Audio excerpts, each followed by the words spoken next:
Britain is losing its mind over vaccine passports because they're a distinctly un-British phenomenon and we don't really know how to deal with it. And so everything is really trapped in this kind of Jekyll and Hyde politics that we're living through at the moment, where the Conservatives on one hand are supposed to be the party of, traditional liberties and freedoms, and yet they're trying to bring in the sort of international COVID fascism that we'll talk about in part 2 of this. So just to be clear, the number of COVID cases in the UK is down. This is not the number of COVID deaths. This is the number of COVID cases, which is down by about 10,000 COVID cases per day, which is good, a 15.4% decline.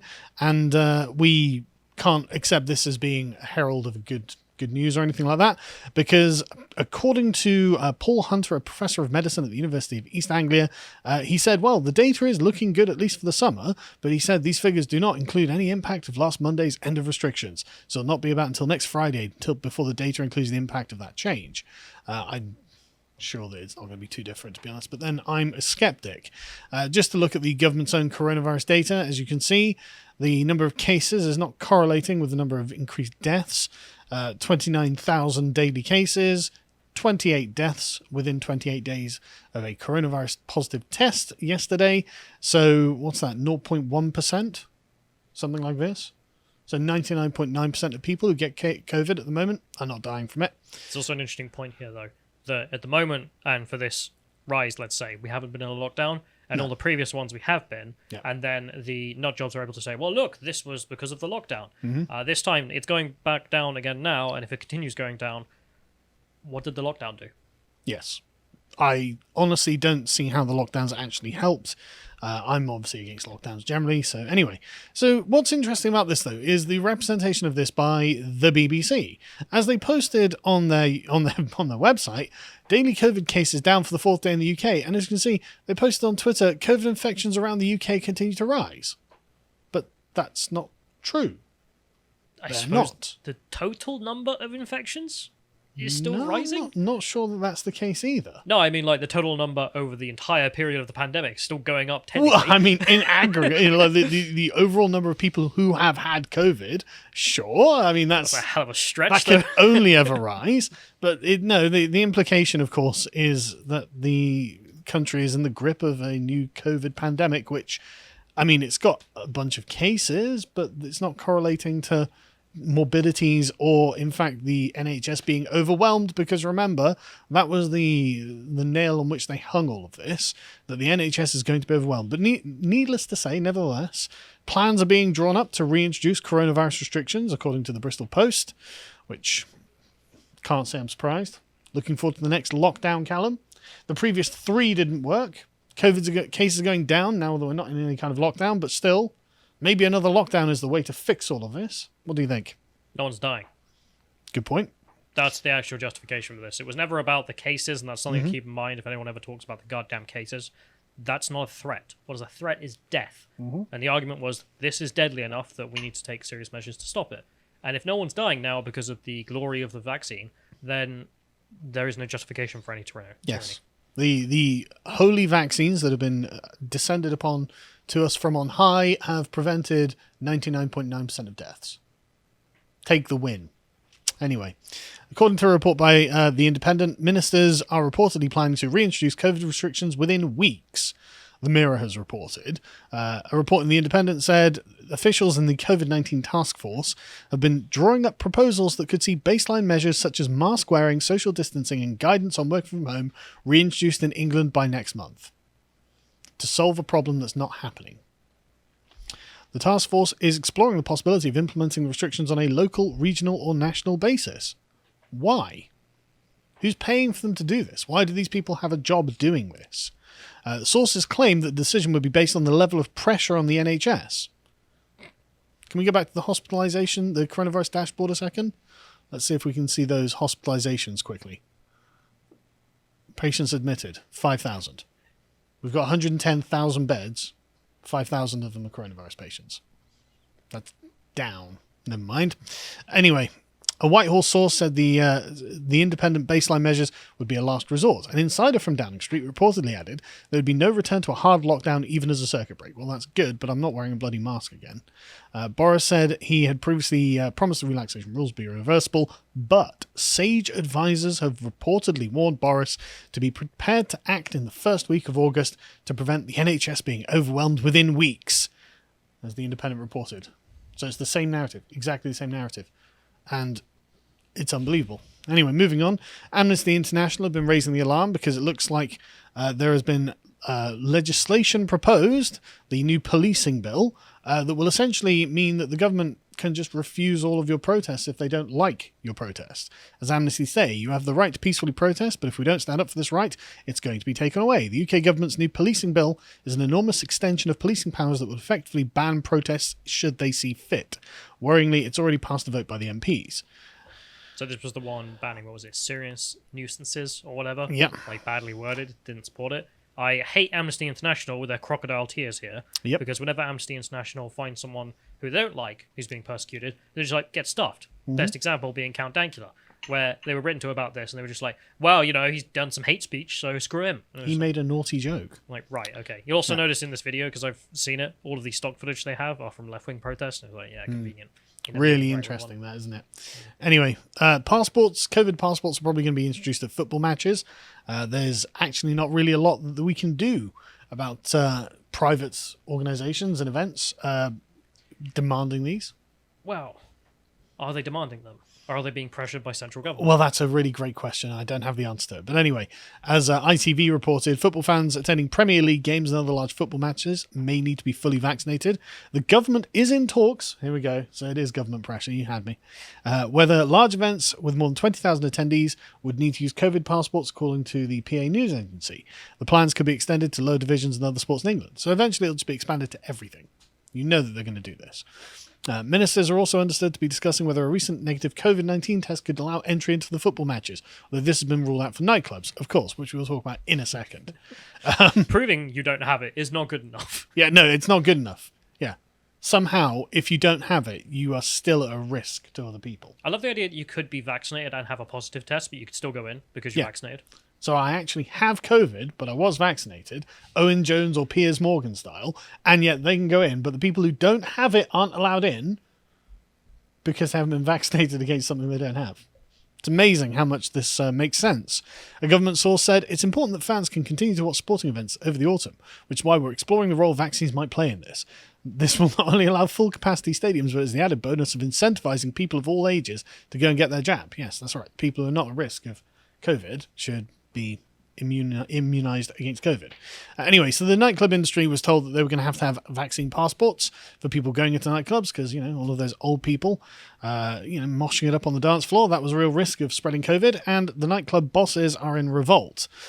Peter Marks, chief executive of Recom UK, which owns 42 nightclubs, including the chains, the ones I've never heard of, said he felt utter disbelief in hearing the plans, and they looked like they're going to take legal action. During a press conference on Monday's Freedom Day, they reopened for the first time in 16 months, and Boris had sparked fury among them by declaring the plans for the COVID passports. And of course, the negative test would not be good enough. Was actually a plot point in the South Park vaccination special, where it was all the old people, they were the only ones who could get vaccines, so they all went clubbing afterwards. So it's just like no one else can.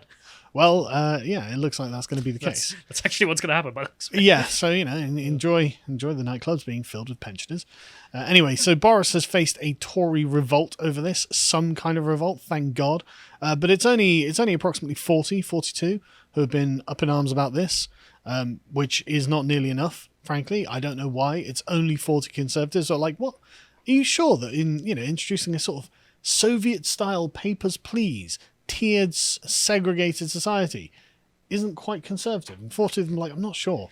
I'm not sure I'm on board with this. And the rest of them are like, nah, it's fine. It's okay. We're okay with it. That's right. We're conservatives.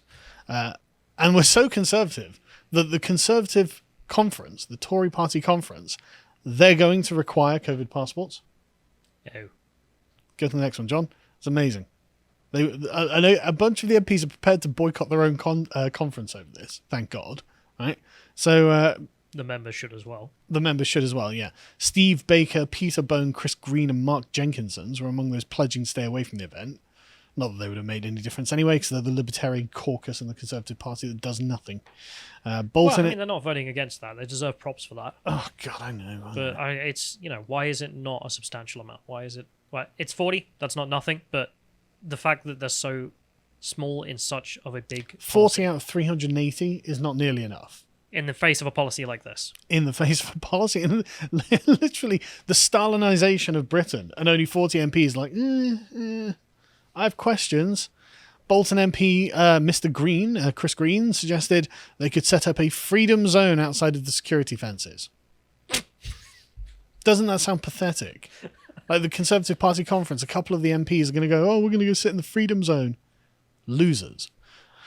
A senior Tory source said, we're the governing party, we have to obey the guidance, even if it's not the law, we still need to do what the government is recommending for major events. It's like, sure, but maybe the government should be recommending this for major events. Again, 99.9% survival rate at this point. It's weird, right? Like, they can all notice it's total nonsense, but they're like, we're going to have to do it anyway. Yeah, because we're recommending it. Yeah, because we've told everyone they've got to do it, even though we all accept it's all nonsense. It's bizarre. But I love this. An insider dismissed the concerns from Tory backbenchers, believed to be shared by some in the cabinet, pointing out the public's view is rather different. Some MPs might not like it, but all the polling suggests the public are quite strongly in favour of COVID passports. That's right, 71%. Yeah, I wonder why. They're all in favour of it, Callum. Anyway, moving on. Students are being refused. Who's the insider? We don't know. We was don't it know. the vaccine minister? The well, guy who who co-founded knows? Yeah. YouGov? It may well be. I mean, unfortunately, that was kept from us. But anyway, students are going to be refused lectures, which is exactly how fair I would expect this to be. The people least at risk from COVID won't be allowed to go to their lectures and stay in lecture halls, attend halls of residence, under plans being pushed by Boris because why? Prime Minister is said to have been raging about the relatively low vaccine uptake among young people and is determined to apply pressure. So it's Mr. Hyde version of Boris has come out and been like, nope, that's it. I'm raging about this. I'm angry. And I'm sure the Dr. Jekyll version is like, oh yeah, but this is a bit wrong, isn't it? It's like, sure, but why are you doing it then? You weird two-faced villain. But yeah, so this is something that's going to happen to students. Sucks for you. Remember that Keir Starmer previously had demonstrated the most small amount of resistance to this, saying, well, look, pub vaccine passports isn't very British. He's right. And so Labour and the Liberal Democrats are considering becoming opposition parties. We get to the next one. Apparently, they're thinking about it along with the Tory rebels. How long has it been? 2 years since the election? About that, yeah. About 2 years. They're considering opposing vaccine passports, and nightclub owners are ready to take the government's court, which is good news. And you remember when Matt Hancock was relieved of his post because of his indiscretion with his assistant, Sajid Javid took over and was like, great, we're no longer going to cower in the face of COVID, except now he's had to retract that and apologises for his cowering in the face of COVID remark. Yeah, did you see the tweet itself where he was apologising? No, I didn't. It was really pathetic. He was just like, I realised it was, what was it? Like a poor choice of word, and I sincerely apologise, according to the BBC. It's just like, what the I was expressing gratitude that the vaccines help us fight back as a society. And the thing is, he doesn't seem to be wrong. If the vaccines are responsible for the unbelievably low death rate from COVID now, good. Take the win. Why can't we just accept that we've conquered this? But Sajid had to apologise for not being a coward. I don't get it. Like, I'm apologising for successfully stopping people dying. Mm. Okay.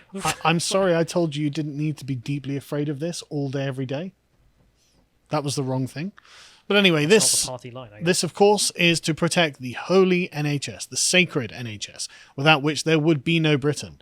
And which is, no, but you laugh, but that's pretty much their opinion on this at the moment. No, there's a Chinese communist song that goes like that as well. Really? Yeah, without the Chinese Communist Party, there would be no China. So... Well, without the NHS, there would be no Britain. And so this is one of those Indy 100 articles that covered it. And I love this so much, right? So there were protests in London and around the world that we'll cover in a minute. And at one of them, this one ex-nurse gave her theory as to what was happening. Kate Sherimani. stood on the steps of Trafalgar Square on Saturday and addressed the mass gathering of demonstrators protesting against COVID restrictions and vaccines. That's not why they were protesting, but never mind. As I understand it, they were protesting mandatory vaccine passports and things like this. But anyway, she was an ex-health worker who struck off the nursing register for denying the existence of coronavirus and discouraging people from getting jabbed. In her furious speech, recordings of which have been widely shared on social media, the mother of four turned against members of her former profession, as if she's not allowed to ever criticise a doctor or a nurse because she was one, comparing the NHS staff to those in Nazi Germany who were hung for their crimes.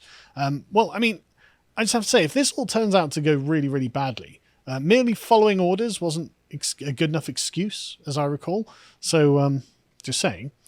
But anyway, at the Nuremberg trials, she says, the doctors and nurses stood trial and they hung. Then, as the people in the crowd whistled and cheered, she added, if you're a doctor or a nurse, now is the time to get off that bus, get off and stand with us, the people. Her unconscionable message against Nazism was met with a backlash on Twitter.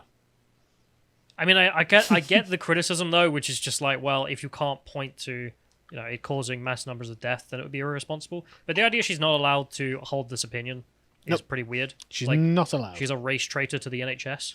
That's actually exactly how this is being framed, incidentally, and the way Sadiq Khan has framed it, which we'll get to. The hashtag #GotYourBackNHS was one of the platform's top trends of the weekend. And NHS is the new Marcus Rashford. No, it is. Honestly, like an ICU doctor, Samantha Bat Rawdon. Oh, I think we've spoken about it before. Yeah, very working class name. The front for a lobbying group. Yep, she is. She says, if you're retweeting this, please follow. You can also tweet a message of sports in the NHS, blah, blah, blah. Let's get this trending. And so Sadiq Khan had replied to this, saying, this is utterly appalling. I have raised it directly with the Met Police. Our NHS staff are the heroes of this pandemic, and Londoners from across this city roundly reject this hate. A hate against doctors? As if the NHS is a protected class. Those people working there are a protected class. And he is right. I've never seen so many amusing TikTok videos. If it wasn't for the NHS, I would have been bored during the pandemic. I don't know what to say. Would have been tragic. But unquestionable heroes of the pandemic, and you're not allowed to hate them. I like the idea that if you criticize the TikTok videos, then you're going to get put on the Southern Poverty Law Centre for a known hate group. I believe that's going to be the case. Oh, jeez. I'm not joking. I'm not even joking. So anyway, moving on, the government is going to start watching everything around you because, of course, now we have an ethical state. And that's what the whole point of this is, to make it so the government's job is to engineer society. I would have said that's deeply immoral, but then I'm one of those old liberal dinosaurs that nobody listens to anymore. Boris Johnson is apparently going to launch a program where the government is going to track what people eat and how much, exercise they do.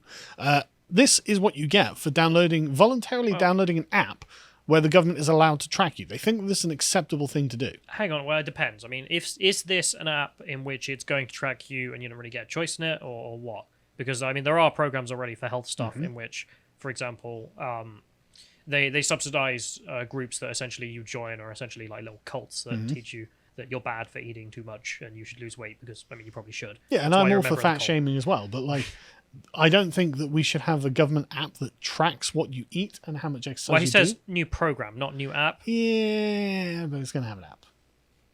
It's going to be like it's going to be like the track and trace app. They've got the framework now. They realize that people will accept it and will go along with it, despite the pingdemic that we've had to live through, and this is going to continue. It's going to become totally normal. The government has a new app. You're supposed to download it. Why aren't you downloading it? There's something weird about you. We'll have to see it, but even if there was, I don't know why people wouldn't just lie to it. I mean, what's the app going to do? Why didn't people lie to any of the other ones? Well, no, the point in like the like health cults. I'm just gonna call them that. Like, I know they're doing good service, but they do come off as a bit cultish. Is that you go in and you get weighed, and it tells you how much you've lost, and then you get the discounts, or you have to pay or whatever. Yeah. But an app, I mean, you could just lie to it, and then what's it gonna do? Sure, but this is all stuff that the government really shouldn't have any business with. This is what private companies should do. If there's an app, sure, but if they're subsidizing private companies doing it, I can see that rationale. Sure, but anyway, depends on what it is. I agree with Majid Nawaz that this is taking on the aspect of a Chinese social credit system. I'm very concerned about this. I mean, don't get me wrong, I think you should take care of your health too. I just don't want the government deciding that people should get social benefits based on this, even though I'm probably qualifying at this point for whatever those social benefits are.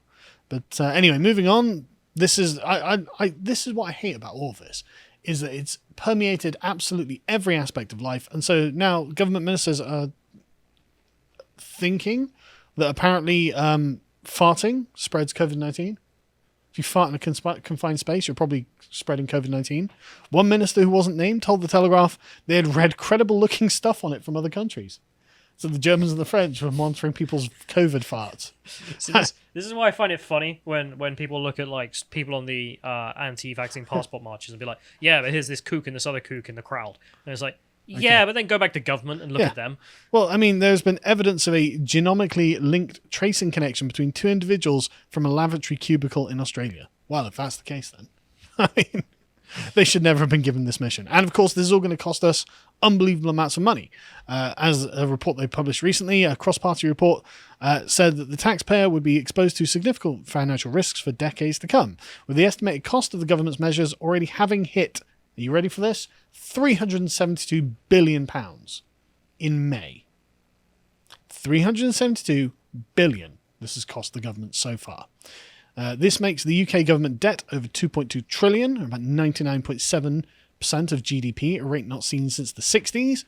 Remember when Labour started screwing everything up? Well, back then. In June, the debt... Remember all that austerity we did? Mm-hmm. Yeah, well, the interest on that debt alone in June cost £8.7 billion. Yay for austerity. Out of the 32 billion items of PPE, which is personal protective equipment, the government ordered, 11 billion of it has been distributed, while 12 billion of it are stored in the UK as central stock. The rest hasn't been delivered. So a third of it didn't turn up, a third of it's been used, and a third of it is just sitting in warehouses. The amount of money it costs to store that in warehouses is $6.5 million a week. Great. Yeah. I remember that there was a story a lot of leftists have been sharing because it exposes I remember the Conservative Party was given a contract for 120 million to provide PPE, and it was like 0.4% of it worked. Yep. The rest of it was broken. Yep.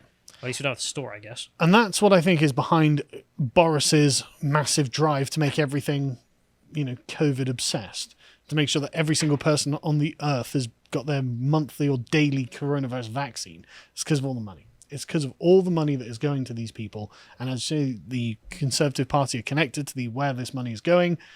It's a huge Same slush. with every other party that's currently in government around the world. Absolutely. It's a huge slush, and I hate it.